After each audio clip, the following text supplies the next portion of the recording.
So hello everyone, the result is already out and I'm pretty sure the ghost of group discussion must be haunting you for sure. So in this video, we're going to cover how to tackle group discussions more effectively. So starting with what are the different types of group discussion that happen when you go for any sort of campus, off campus opportunity, job opportunity.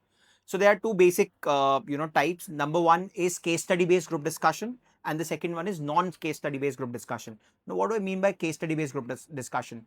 It can be it can entail three different type of topics. One is a technical group discussion, which can be a question from financial management or costing, to be honest. The second could be a behavioral case study based group discussion, where there will be a situation or a problem or a circumstance and you have to overcome it. You have to give suggestions and solutions to it. And the third one can be a management and business case study. For example, they can tell you that Patanjali wants to acquire Ruchi Soya. What factors you need to analyze before investing in Ruchi Soya. So these are three different types of technical case studies.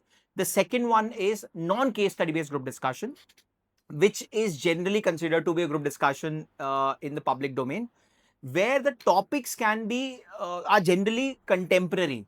What do I mean by contemporary? What is happening around us from last 6-7 months, those could be asked as topic. For example, if I am taking a group discussion today, when you have cleared your examination in 2025, in August, September, or maybe around at the end of 2025, probably the topics would be around e-vehicle, cryptocurrencies, e-currency, or maybe data protection or sustainability. So these are few topics that we can, e-commerce, quick commerce. These are very important matters that you need to study. So in case if you're preparing for a group discussion and you're worrying about what topic you can be asked, what you can do, you can just check out whatever has happened in last 6 months in the business field, in the political field, in the social arena, in legal field.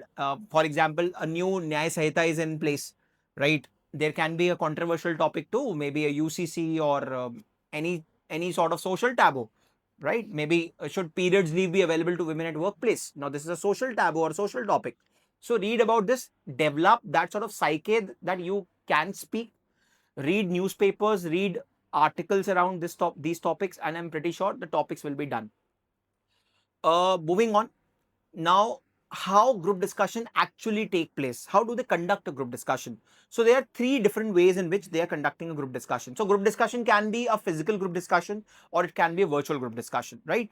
So in case if it is a virtual group discussion, there are three ways. And in case, okay, in both the ways, I think in both the scenarios, be it a physical group discussion or a virtual group discussion, there are three different ways of conducting it. Number one is moderated group discussion, where you are asked to sit in a particular arrangement and each and every person gets a chance to speak and you cannot interrupt the other person because this is moderated. The moderator is going to moderate the same. You cannot enter the argument when other one is speaking, or some other person or your colleague is speaking. Second one is non-moderated group discussion. The group discussion that probably when you're hearing this video would be, you would be visualizing the same in your head. When a topic is given and the moderator says start and you can speak anytime, anybody can speak anytime. There is a complete chaos, pandemonium, commotion. So this is the second way of group discussion. In my personal opinion, I think the second way is a far better way to judge a person, because here the qualities of a speaker comes out, how they're handling pressure, how they're handling people when they're not letting them speak, how they are bringing everyone together. So that is a better way of conducting group discussion. And the third way is a fusion mode, where they'll give you a topic, they'll give you some time to prepare. Initially it will be a moderated discussion. That means everyone will get a chance to speak.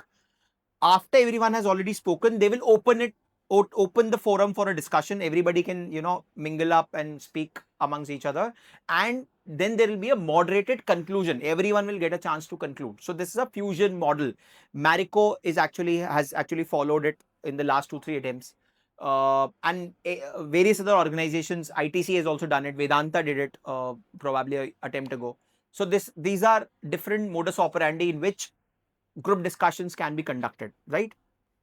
Now, certain things that you should not do if you don't want to get rejected in a group discussion, because mind you, group discussion is an elimination round, and the optimistic figure of people clearing group discussion is 33%. And I'm talking about optimistic figure, not conservative.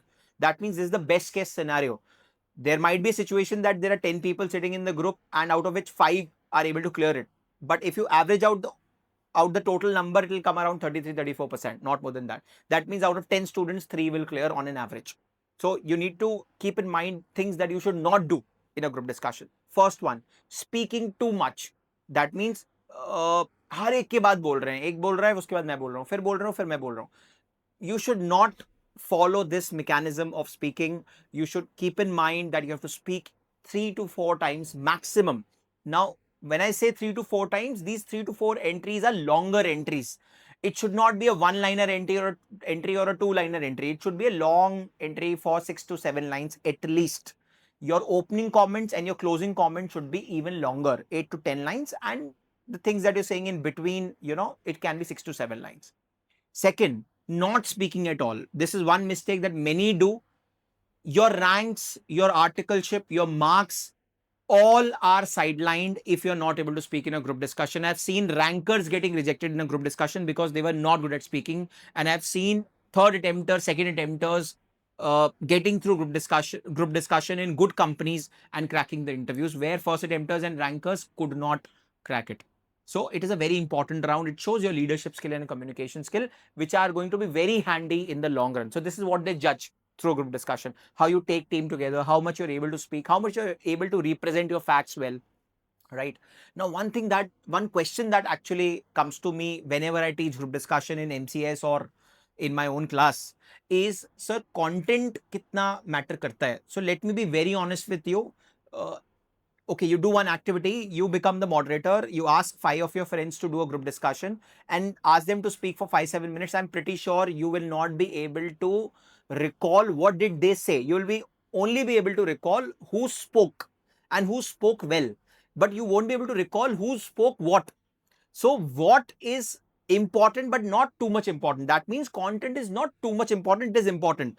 If I have to quantify it, I would say 30% of the marks are attributed to content, and remaining 70% contributes, verbal and non-verbal body language and other things. Right? So it is important to speak, it is important to speak relevant, but merely not speaking because you don't know anything about it, or you are very judgmental whether I'm speaking well or not, whether I'm giving good right facts or not, is taking you back or pulling you back. I think whatever you know, you should put it up, and it should be in 7 to 8 lines at least every entry.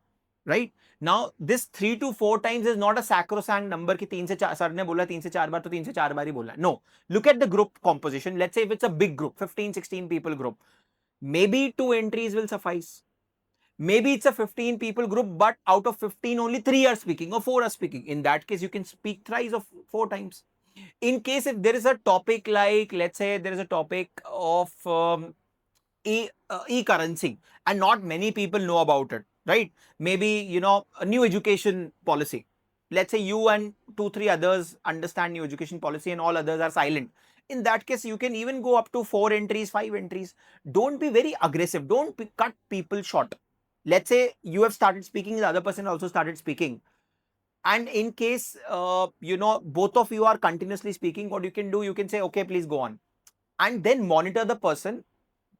There are 2 ways in which you can analyze whether the person will be stopping his argument or not. Number 1, they will probably be repeating the same stuff, or look at analyze their tone. The tone will go down, and then you can enter. Right?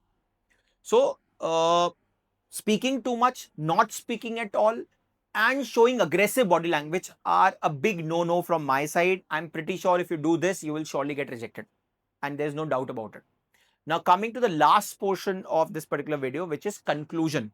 So there are 3 ways in which a group discussion generally gets concluded. Number 1, the moderator, probably in the chat box, in case if it is a virtual group discussion, in physical form or physically, if it is happening face to face in the campus, they will come and say, please conclude. Right? Now, if they're writing please conclude, or if they say please conclude, this is an open conclusion. That means one person can conclude, multiple people can conclude. But keep in mind, conclusion has to be long. Whatever you have spoken in your initial entries, once, twice, thrice, jitni baar bhi bola hai, you can just sum it up along with new points if you have any, by yourself or by listening to others. Right? Do not interrupt in conclusion. Okay, once you have concluded, do not put forth a new point. Hence, how it's going to get concluded. Conclusion means we need to stop it, right? So if you're concluded, stop it, right? Don't speak after that. Do not cut short others in conclusion. The second style of conclusion is a moderated conclusion, where generally it happens, it is quite practiced these days, and generally it happens when there are few people who haven't spoken in that particular group discussion, so they will get a chance to speak. So let's say there are 10 people sitting, out of which 4 have already spoken. So 6 of them probably will get a chance to speak. Okay, now you conclude. They will point out fingers. Now you can conclude. You can conclude. This is another way of of conclusion in a group discussion. In case if you are the one who has already spoken, you might not get a chance here to speak, right? Because they've already heard you, they have felt your presence, and they have noted down how did you perform. The third one is a no conclusion case. That means moderator is not telling you to conclude. They might cut you short in between, or they might say, okay, it is done. Ghar jao, ho gaya. In this case, it is very important to analyze one thing. So, group discussion कितने minute का होता है? Generally, group discussion lasts for number of candidates into 1.5 minutes. That's the rule. So let's say there are 10 people sitting in the group. So it will last for around 10, 11 minutes, right? That's one thing that you should keep in mind. So, okay, take care of the fact that how much time has already elapsed. In case if you are towards the end of the group discussion, you can always say that I would like to summarize. Do not use the word conclude. Why? Because let's say if you conclude, the other person might be adding something and it become a embarrassing situation. So you can use the word like I would like to give crux of the matter, gist of the matter, would like to give discussion to this direction, or any other phrase in English that you want to use. Second thing that you can analyze, in case during the discussion you will analyze that people are now speaking anything which is abrupt, which is not related to the topic. In that case also you will come to know that इनको नहीं आ रहा है, हमको हमारे पास data खत्म हो गया. In that case also you can summarize the argument, not conclude it, right? Conclusion word should not be used in this case. In the third case where the moderator is not telling you to conclude, uh, there is one question that often comes to me, sir, English में होता है discussion या हिंदी में होता है? So in public sector enterprise you can use Hindi, but other than that, if it is a private sector company or a firm, strictly in English. You have to strictly speak and participate in English. I hope these tips and these insights will help you to clear your group discussion well. See you in the next video. Thank you.